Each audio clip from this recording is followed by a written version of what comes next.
रूस यूक्रेन युद्ध के बीच भारतीय विदेश मंत्री एस जयशंकर का बड़ा बयान सामने आया है। दरअसल जयशंकर ने कहा है कि भारत को ये सुनिश्चित करने की चुनौती का सामना करना पड़ रहा है कि उसके आर्थिक हितों की अच्छी तरह से रक्षा की जाए।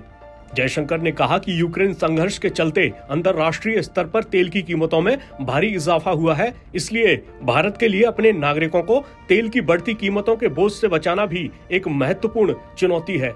उन्होंने कहा है कि यूक्रेन संघर्ष के कारण भारत की ऊर्जा संबंधी चिंताएं काफी बढ़ गई हैं। रूस से सस्ती कीमतों पर तेल खरीदने के भारत के कदम का बचाव करते हुए जयशंकर ने कहा, हमारे पास एक चुनौती है। हमें कूटनीति के जरिए विभिन्न सरकारों के साथ बातचीत के माध्यम से ये सुनिश्चित करना है कि हमारे आर्थिक हितों की अच्छी तरह से सुरक्षा हो और भारतीय उपभोक्ताओं को तेल की लगातार बढ़ती हुई कीमतों से जितना संभव हो सके बचाया जाए।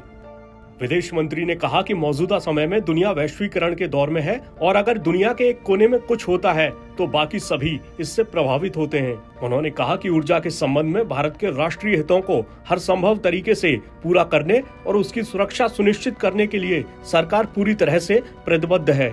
आपको बता दें कि रूस यूक्रेन युद्ध शुरू होने के बाद अमेरिका और यूरोपीय देशों ने रूस पर कड़े आर्थिक प्रतिबंध लगा दिए हैं। इस युद्ध के बीच जब अमेरिका जैसे देश यूक्रेन का साथ दे रहे हैं, भारत ने निष्पक्ष रुख अपनाया हुआ है और वो रूस के खिलाफ नहीं गया है। भारत ने अमेरिका, ऑस्ट्रेलिया और जापान के साथ क्वाड में शामिल होने के बावजूद रूस का साथ नहीं छोड़ा। इसके बजाय उसने रूस से अपने कारोबारी संबंध बनाए हुए हैं।